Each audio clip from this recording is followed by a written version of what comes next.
Hi, this is Stacey Jackson. Keep watching WTV. It's just so easy, too much you need TV.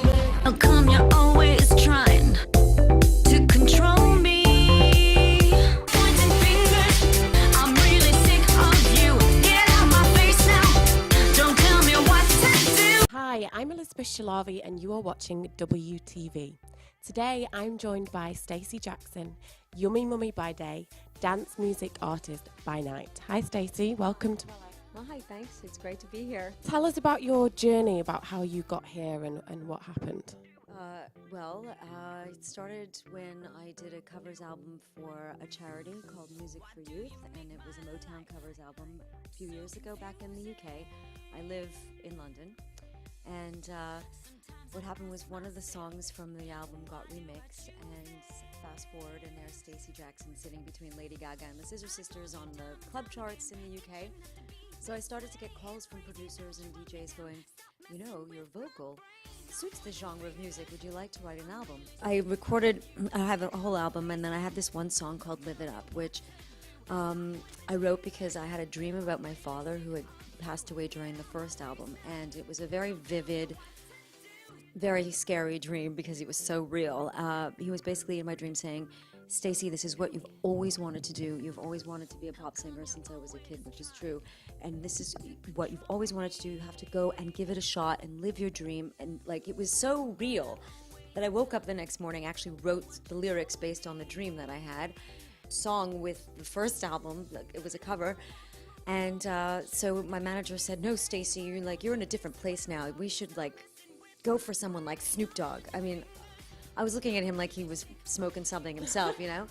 But sure enough, Snoop not only liked the story, but he loved the track, which was great. And 5 days later, I was on a plane to the States. Well, he's extremely professional. I mean, you know, minus all the smoke and mirrors. But, I mean, he was, you know, he's very respectful. And we had a lot in common, funnily enough, you know, me and Snoop Dogg, you'd think. But, you know, we're about the same age. We've got kids the same age. You know, and we were talking about what inspires us, and, you know, I think he's a family guy, and it was just, we really just bonded. It was quite nice. The album that it's on is called Live It Up. The song is called Live It Up. And, you know, my whole album is based on tracks that are, you know, very dancey and poppy and very positive and also quite empowering. And so Live It Up is coming out with the album in May, and we'll see what happens. And we launched it just in the clubs in the UK just to see how it would go, because I didn't know whether or not all this stuff was like a fluke. I mean, you know, we're letting singles go, and I have like 6 top 10 hits in the last 2 years. I have a single that's coming out before Live It Up comes out, and the single's called Pointing Fingers. And again, it's a really empowering track. It's about a woman who's had, a relationship issue, basically a real controlling relationship, and she basically says, you know what? I have a brain, I can do this. Get out. I'm going to sort myself out. I don't need you to help me.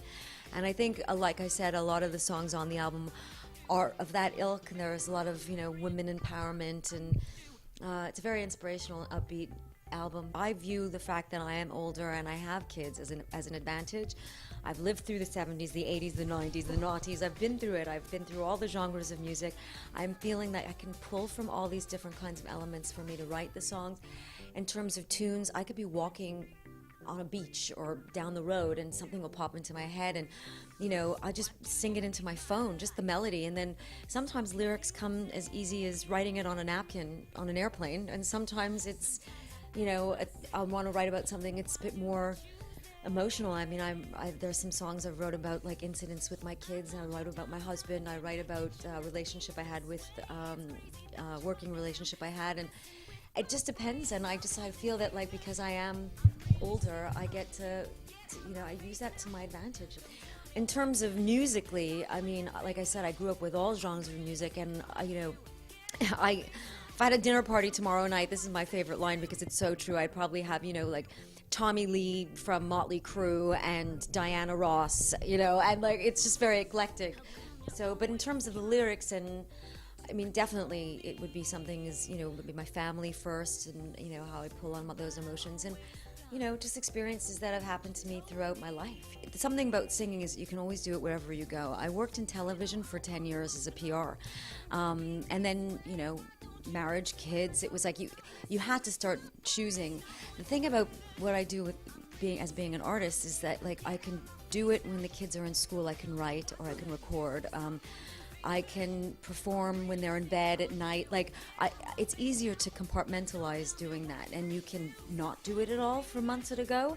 It's not like a 9 to 5 where when I was working in television, it's like you got to go to the office, you got to work with your clients, and it just comes. You know, it's like I said, I could be anywhere, and all of a sudden something will come into my head, and I'll have a melody in my brain, and so that's something that I've always been able to do since I was a kid. And finally being able to actually, you know, be where I am today, it's like such a blessing. So the album that I'm launching now, which would be my second album, obviously, of originals, except there is one cover. I did a cover of a Whitesnake track, Is This Love, which actually it was on the radio here in the US all last summer, so you might have heard of it.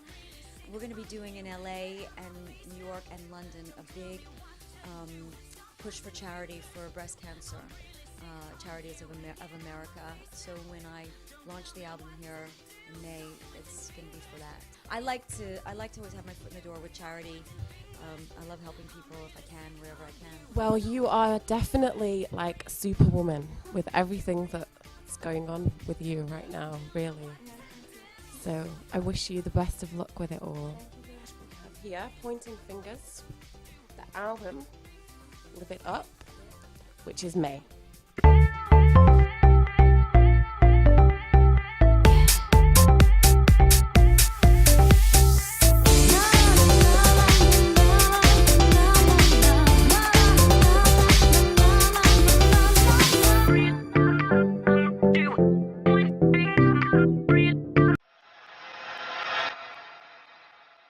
TI Farms is in the building. We don't ask, we take over.